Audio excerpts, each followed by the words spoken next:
और आइए आपको सीधे लिए चलते हैं हरियाणा विधानसभा। माननीय सदस्य को अगर कोई ऐसी कोई शिकायत है तो ये रिटर्न में दे दें, और कोई जुर्माने की बात ये कही है, ये गलत है। कोई जुर्माना इसमें जो है वो नहीं लगाया गया है। माननीय सदस्य ने इसमें गलत कहा है। मैं आपको नहीं कह रहा हूं, मैं माननीय जो ग्रीवेंसेस कमेटी में जो शिकायत आई गांव की तरफ से, मंत्री जी ने बोला है अगर आप सेटिस्फाइड नहीं है आप लिखित में दें वो संज्ञान। मैं माननीय सदस्य को बताना चाहूंगा कि इस मामले के अंदर कोई भी जुर्माना नहीं लगाया गया था। गलत तथ्य हाउस में नहीं कहने चाहिए। ये कोई मामला कोई दूसरे मामले में लगाया गया था। इस मामले में कहीं कोई जुर्माना या कोई इस टाइप की बात नहीं है। उनकी तरफ से लिखित में आएगा तो आप संज्ञान लीजिए उसमें। सदस्य को ऐसी कोई बात है तो लिख कर कह दे, हम जांच करवा देंगे। ठीक। श्री भारत भूषण बत्रा। Speaker sir 63। माननीय अध्यक्ष महोदय, जवाब सदन पटल पर रख दिया गया है। अध्यक्ष महोदय, मैं सरकार ने जो प्रोग्रेस दिखाई है इसके लिए मैं 5 साल से कोशिश कर रहा था, और प्रत्येक सदन के अंदर हमने ये कोशिश की कि भी इसका समाधान हो। मेरा पहला तो ये है कि मेरे को आश्वस्त करेंगे आदरणीय मंत्री जी कि भी छोटराम चौक के ऊपर पानी अब खड़ा नहीं होगा, इस बात के लिए आश्वस्त करें।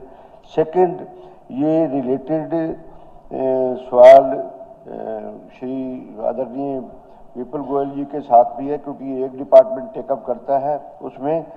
ये लाड वाला जोड़ है, ये जोड़ की बात हो रही है सर, और इसको ना पब्लिक हेल्थ को हैंड ओवर कर दिया जाए, बिकॉज ये सारा का सारा बारिशों का पानी उन्होंने किया है। और कॉरपोरेशन ने एक रेजोल्यूशन भी पास किया था इसको, तो मैं ये रिक्वेस्ट करूंगा कि इंटरेस्ट ही है, सब कुछ वहां पर पब्लिक इतने पंपिंग सेट करना होता है, पानी आता है। हमारे शहर की हालत ऐसे है तो बहुत पानी एकदम फ्लो करने के लिए अच्छा स्टेप है कि एक इंस्टेंट रिजर्वायर हमें मिल रहा है।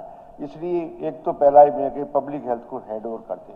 दूसरा, आदरणीय local bodies urban local development minister को मैं कहूँगा कि एक बार ये रिपोर्ट मंगाएं कि उसी लाड वाला जोड़ के अंदर ना कुछ पोर्शन के अंदर कुछ प्रोजेक्ट बनाने के लिए दुकानें वगैरह का प्रोजेक्ट और स्ट्रक्चर खड़ा किया था। वो स्ट्रक्चर भी जर्जर हो चुका है, सब कुछ है, वह कामयाब नहीं होगी दुकानें पंडित सुभाष रोड है। तो उसको करके अगर उसको भी लाड के जोड़ का पार्ट बना दे, एक बड़ा रिजर्वर हो जाएगा और हमारी समस्या का निदान हो जाएगा। और की बात नहीं। इन्हीं शब्दों के साथ धन्यवाद। माननीय अध्यक्ष महोदय, ये बात बिल्कुल जो बत्रा जी ने कही कि रोहतक शहर जो है कटोरंगमा शेप है और उसके अंदर वहाँ पानी खड़ा होता है, और इसके लिए डिपार्टमेंट की तरफ से हमने वहाँ जो कार्य किया है, उसके बाद में 2022 के बाद में इस टाइप का मेरे ख्याल से कोई भी ऐसा नहीं हुआ कि जहाँ वो पानी खड़ा हुआ हो।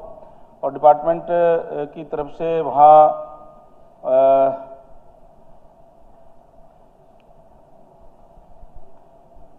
ये अपना छोटराम चौक के आसपास जो क्षेत्र है, बारिश का पानी जमा हो गया था, जिसे अपूगर्ग में मौजूदा स्ट्रॉन्ग वाटर डिस्पोजल के माध्यम से निकाला गया। और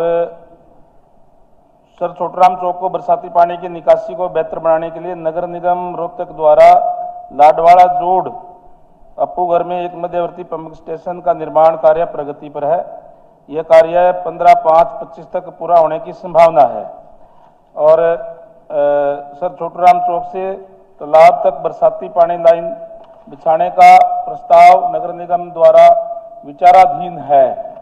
और यदि निगम, जैसे आपने कहा है कि पब्लिक हेल्थ करवाए, अगर निगम कहेगा कि पब्लिक हेल्थ करवाए तो हम भी इसको करवा देंगे, हमें कोई दिक्कत नहीं है। ये अगर हैंडओवर करेगी तो हमें पब्लिक हेल्थ द्वारा भी ये करवा दिया जाएगा।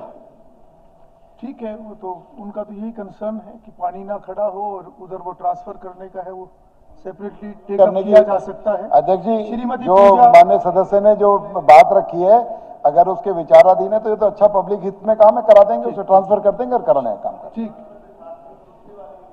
कर लें कि जो दुकानें वगैरह की स्ट्रक्चर उसको भी एग्जामिन करा लेंगे। अगर स्ट्रक्चर की जरूरत नहीं है तो उसे भी उसी के अंदर। बहुत बहुत धन्यवाद आपका। श्रीमती पूजा। श्री जस्सी पेटवाड़। क्वेश्चन नंबर 65 अध्यक्ष महोदय।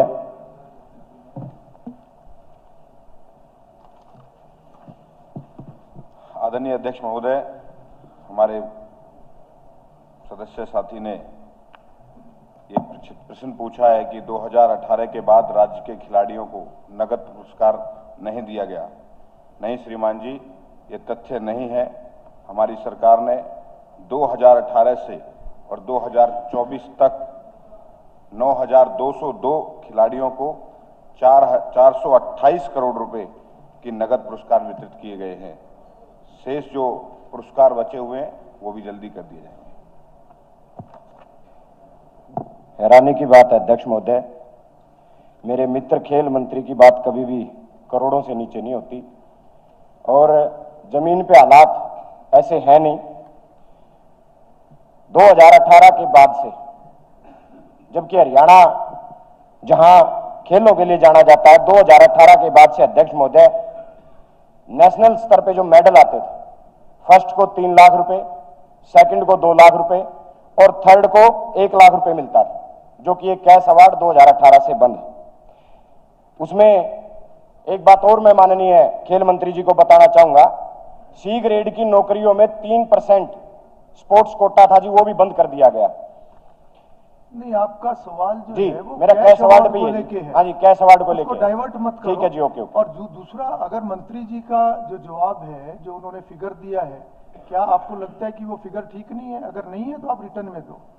इससे अध्यक्ष महोदय, सप्लीमेंट्री है तो वो पूछो। सप्लीमेंट्री पूछ रहा हूँ अध्यक्ष महोदय। उससे इन्होंने जो फिगर दिया अध्यक्ष महोदय वो मुझे नहीं पता इन्होंने सही दिया नहीं, मैं तो वो बता रहा हूँ जो नहीं मिलता। सरकार मेरा कैश अवार्ड के लिए मंत्री जी आप क्लियर ये पता नहीं मेरे साथी किससे मिले हैं, लेकिन मैं सदन के सामने अपने साथी सदस्य को बताना चाहता हूं कि 2018-19 में 44 करोड़ रुपए दिया गया है, 2019 और 20 में 38 करोड़ रुपए दिया गया है खिलाड़ियों को। खिलाड़ियों की संख्या 2341 रही है 2019 और 20 में। 2020 और 21 में 14 करोड़ रुपए दिया गया है। 2021 और 22 में 70 करोड़ रुपए 296 खिलाड़ियों को दिया गया है। 2023 और 24 में 787 खिलाड़ियों को 100 करोड़ रुपए दिया गया है। 2024 और 25 में 2461 खिलाड़ियों को 112 करोड़ रुपए का कैश इनाम दिया गया है। यह सूची मैं अपने माननीय सदस्य को दे दूंगा। अगर नाम भी उनको चाहिए तो नाम भी मैं उनको जरूर दे दूंगा। अध्यक्ष महोदय, ये देखिए, ओलंपिक एशियाड कैश अवार्ड अभी तक नहीं, नेशनल बंद कर दिया गया। मैं माननीय मंत्री जी को बताना चाहता हूं, 2018 में हमारी महिला टीम मलेशिया में नेशनल चैंपियनशिप खेल के आई थी, आज तक उनको कैश अवार्ड नहीं मिला। मुझे नहीं पता ये फिगर किन को इन्होंने दिए हैं और ये किस लिए। मैं जो बता रहा हूं कि नेशनल लेवल पे जब मेडल आता था, पिछली सरकारें उसको देने का काम करती थी। आज तक पैरा एशियन 2022 गोल्ड और सिल्वर जीतने वालों को कैश अवार्ड नहीं दिया गया है। मैं माननीय मंत्री जी से कहूंगा इस मामले में संज्ञान लेने का काम करें, इन खेलों में भेदभाव न करें और जब तक नींव मजबूत नहीं होगी खेलों की तब तक हम खेलों में मजबूती इस प्रदेश का नाम आगे नहीं बढ़ा सकते। नेशनल का जो पहले मिलता था, जहां कांग्रेस की सरकार नेशनल खेलों में जो इनाम देने का काम करती थी अध्यक्ष महोदय, वो बंद है। दूसरा, मैं सर्कल कबड्डी की बात करूं अध्यक्ष महोदय, सर्कल कबड्डी के खिलाड़ियों को 2018 से पहले नगद पुरस्कार भी मिलता था। मंत्री जी आपके पास कुछ बताने के लिए और नहीं, तो मैं उनके मूल प्रश्न में है कि जो नहीं गए उनको कब तक मिलेगा? जो आपने कहा कि जल्दी डिस्पर्स करेंगे, इसके अलावा अपने साथी सदस्य को कहना चाहूंगा, अगर कोई है आपके पास अध्यक्ष महोदय वाला वो जवाब प्रदेश के लिए सूची है, मैंने तो आप रिटर्न आपने प्रदेश 2018 से और 2024 तक का जवाब मांगा था, मैंने आपको दे दिया। अगर आपको लगता है कि कोई और बचे हुए सारे अवार्ड के लिए जरूर सूची से हम लोगों को प्रोवाइड कराएंगे। कोई अगर आपको लगता है स्पेसिफिक लिख के दो दे दीजिएगा और वो उसमें संज्ञान लेंगे। नहीं, आपकी विनेश आप बताइए। खेल मंत्री जी बोल रहे हैं सर कि उन्होंने कैश अवार्ड है जो बच्चों को दे दिया है। 10 महीने से जो नर्सरी का मैंने कल भी मुद्दा उठाया था, एक भी पैसा ना कोचिज को मिला है ना खिलाड़ियों को मिला है। में आप दे दीजिए, उसमें लिखा हुआ है कि जो बचा हुआ है उनको डिस्पर्स करेंगे। आपके संज्ञान में जो है वो लिखित में दे, उसके ऊपर मंत्री जी आप संज्ञान लेंगे। चलिए, ठीक है सर, गोकुल सेतिया।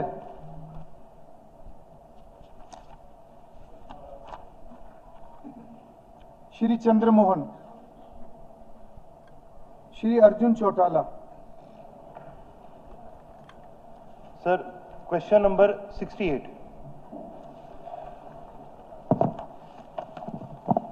माननीय अध्यक्ष महोदय, हमारे साथी ने सरकार द्वारा हरियाणा कौशल रोजगार निगम को स्थापित करने का औचित्य क्या है, जबकि हरियाणा राज्य में भर्ती के लिए लोक सेवा आयोग और हरियाणा कर्मचारी चयन आयोग तथा रोजगार कार्यालय पहले से मौजूद हैं। ये क्वेश्चन हमारे साथी सदस्य ने किया है। मैं अपने साथी को बताना चाहता हूं कि किस प्रकार से जब ये HKRN नहीं बना था, उससे पहले ठेकेदार पे जो हमारे हरियाणा प्रदेश के युवा साथी लगे हुए थे, उनके पास किस प्रकार से अत्याचार होता था, किस प्रकार से ठेकेदार 28 दिन की नौकरी कराए 2 दिन के बाद उसे आउट कर देता था कि तनख्वाह ना देनी पड़े। 25 लोगों की जरूरत है तो 15 लोग लगाता था। लेकिन जब से HKRN आया है, तब से उन युवाओं को एक सुरक्षित, उनको सीधा पैसा उनके अकाउंट में जाता है, कोई पैसे की गड़बड़ी नहीं होती। उसमें सीधा जितने लोगों की जरूरत है उतने लोगों को अपॉइंटमेंट होती है। ये एक ठेकेदारों के शोषण से बचने के लिए एक वैकल्पिक व्यवस्था हमारी सरकार ने रखी थी। उस पर हमारी सरकार युवाओं के साथ या एम्प्लॉयमेंट के साथ कोई भेदभाव ना हो, उसके लिए ये HKRN बनाया था, उस पर काम कर रही है और ज्यादा से ज्यादा पहुंचा फायदा हमारे कर्मचारियों को पहुंचे, उसके लिए बनाया जाता है। सर, इस पे मेरे 2-3 सप्लीमेंट्रीज हैं, मतलब एडिशनल क्वेश्चंस हैं सर इस पे। पहले तो ये बताएं कि जो परमानेंट, जो इसके अंदर जिसको एम्प्लॉयड हम मानते हैं, ये एम्प्लॉयमेंट का क्या क्राइटेरिया, मतलब डेफिनेशन क्या है कि भाई कितने दिन की मिनिमम एम्प्लॉयमेंट को हम ये मानेंगे कि भाई ये फुली एम्प्लॉयड है। क्योंकि सर एक प्रथा है HKRN के अंदर कि जब भी सीजन आता है रबी का, खरीफ का, तो हरियाणा प्रदेश की हर मंडी के अंदर लगभग 8 से 10, 12, 13 युवा है, उनको नौकरी दी जाती है। पर वो नौकरी केवल मात्र 45 दिन के लिए दी जाती है। 45 दिन के बाद उनको फ्री कर दिया जाता है। उसी प्रकार से 6 महीने बाद अगला सीजन आता है, फिर 45 दिन के लिए हर प्रत्येक मंडी में 7-8 लड़कों को नौकरी देने का काम करते हैं। तो भी जब 45 दिन की नौकरी दी जा रही है पूरे साल के अंदर, तो उसको सर हम फुली एम्प्लॉयड तो नहीं मान सकते। तो मैं ये जानना चाहूंगा भी HKRN फुली एम्प्लॉयड किसको मानती। दूसरा सर एक सवाल ये है कि भी HKRN के अंदर प्राइवेट जो इन्वेस्टर्स हैं उनकी कितनी मात्रा है, उनका कितना कंट्रीब्यूशन है, उनका कितना शेयर है, क्या ये फुल्ली प्राइवेट है, क्या ये फुल्ली स्टेट ओन्ड है, या इसके अंदर स्टेट और प्राइवेट सेक्टर के बीच में पार्टनरशिप है, पार्टनरशिप है तो कितनी, ये भी बताने का काम करें मंत्री जी। और एक और इसी के अंदर जी मेरा सवाल है कि भाई HKRN के अंदर लगातार ये बात सामने आती है कि भी प्रदेश के बाहर से युवाओं को नौकरी दी जा रही है। क्या इसके ऊपर सरकार की कोई मंशा है व्हाइट पेपर जारी करने की, जिसके तहत हमें पता चले पूरी लिस्ट के हिसाब से भी कितने इसके अंदर एम्प्लॉइज हरियाणा स्टेट के हैं, कितने इसके अंदर एम्प्लॉइज हरियाणा स्टेट के बाहर के हैं, और यदि व्हाइट पेपर जारी करने की मंशा नहीं है तो क्यों नहीं है। माननीय अध्यक्ष जी, आपके माध्यम से माननीय सदस्य ने HKRN में युवा पहले या कोई एम्प्लॉय रजिस्टर होता है, अगर किसी विभाग को सिविल के इंजीनियर की जरूरत है, किसी को 12th पास या ग्रेजुएशन करने वाले किसी व्यक्ति की जरूरत है, उस प्रकार से विभागों में, क्योंकि परमानेंट एम्प्लॉयमेंट की एक प्रक्रिया है, उसको पूरा करने में समय लगता है, इसलिए HKRN में जो रजिस्टर्ड होता है उसको सीधा विभाग को जिस प्रकार की जरूरत विभाग को होती है उसमें से इसमें भी पारदर्शिता लाने का काम हमारी सरकार ने किया है कि सीधा डिपार्टमेंट वहां से उठाएगा, उस व्यक्ति को उस डिपार्टमेंट में एम्प्लॉय कराएगा। और जिस प्रकार से हरियाणा के युवाओं की बात कर रहे थे, हमने जिस भी व्यक्ति का परिवार पहचान पत्र है उसको इसमें एम्प्लॉय कराया है। परिवार पहचान पत्र का मतलब वो हरियाणा का है और हरियाणा के युवाओं को इसमें प्राथमिकता दी गई है। हरियाणा के युवाओं के लिए ये बना हुआ है और हरियाणा के युवाओं का कोई ठेकेदार शोषण ना कर पाए, उसके लिए ये व्यवस्था बनाई गई थी। बहुत बहुत धन्यवाद। ये स्टेट का है जी, कोई इंडिविजुअल उसका है, ये एरिया का नहीं है जी। स्पीकर सर, मंत्री जी ने बताया कि इसमें पारदर्शिता बढ़ती जाती है। पुरानी बात भी पड़ी कि पहले ठेके पे लगते थे, 28 दिन में हटा देते थे। पहले आउटसोर्सिंग पॉलिसी के अंदर एससी और बीसी का रिजर्वेशन था, चाहे वो ठेकेदार भी लगाते थे। आप सीधा प्रश्न करें।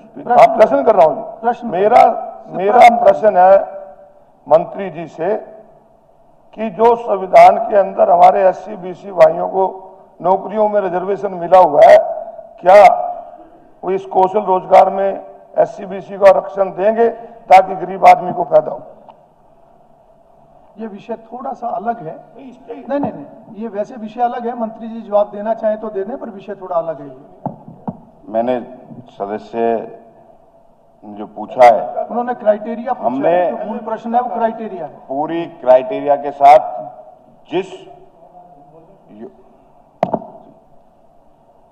अध्यक्ष महोदय, एक बात मैं जरूर कहना चाहूंगा कि जिस तरीके से रिजर्वेशन की बात माननीय अरोड़ा जी ने पूछी है, इसमें जो चेकिंग कराया गया है वो जितना रिजर्वेशन जो बनता है एससी बीसी का, उससे भी ज्यादा लोग इसके अंदर भर्ती है। ठीक है, Devender Attri. Sir, question number 69।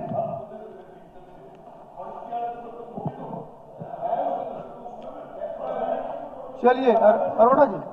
अध्यक्ष महोदय, बीच बीच में चर्चाएं होती रहती हैं। मेरे साथी देवेंद्र चतुर्भुज अत्री ने बसों के आवागमन के बारे में पूछा है। लंबा सवाल है। इसमें उचाना से नरवाना वाया खेड़ी, मसानिया, सेडा मादरा, धरौली खेड़ा, इसको उचाना से सुबह 9 बजे और दोपहर 2 बजे नरवाना से शाम को। दूसरा है नरवाना से मनभौरी वाया सुरबरा, मंगलपुर और धाना खेड़ा, नरवाना से दोपहर 2 बजे चलेगी, शाम को 3 बजे। और मनभौरी से प्रातः 7:30 बजे और प्रातः 9:30 बजे। दूसरा इनका सवाल है, उचाना विधानसभा क्षेत्र में जींद आगरा से उपकेंद्र नरवाना द्वारा नरवाना से चत्तर वाया बड़ौदा, रोजखेड़ा, गौरिया, कुचराना होते हुए बस सेवा संचालित की जा रही है। इसमें नरवाना से चत्तर वाया बड़ौदा, रोजखेड़ा, गौरिया, कुचराना, चत्तर, थुआ और किठाना इस शाम 4 बजे नरवाना के से चलेगी और किठाना से के समय प्रातः सुबह 7:30 बजे। मंत्री जी, हाँ या ना में भी दे सकते हो, किस रूट पे चलेगी, नहीं चलो चलेगी। ठीक है। समय सारणी की जरूरत नहीं है, वो डिटेल है जो आपके अंदर। सर समय बचेगा उसमें। 5 है। हाँ, तो हाँ या ना चलो ठीक है। किस पे चलेगी, अगर किसी पे नहीं किसी कारण से चलेगी तो आप मंत्री जी के उत्तर से संतुष्ट हूँ। Thank you speaker sir. धन्यवाद। श्री मनमोहन भडाना, श्री निखिल मदान। Question number 71। अध्यक्ष महोदय, माननीय हमारे सदस्य निखिल मदान जी ने सोनीपत शहर के जो मिशन चौक की ओर से जो पुल है उसके बारे में पूछा है। इसका गलत डिजाइन हुआ है और उससे की तरफ से प्रवेश वर्जित है। माननीय अध्यक्ष महोदय, ये पुल 2011 में इसकी शुरुआत हुई और ये कार्य मैसेंजर MBL इंफ्रास्ट्रक्चर लिमिटेड द्वारा 22 करोड़ 66 लाख रुपए की लागत से बनाया गया और इसका कार्य 14/2/2015 को पूरा हुआ।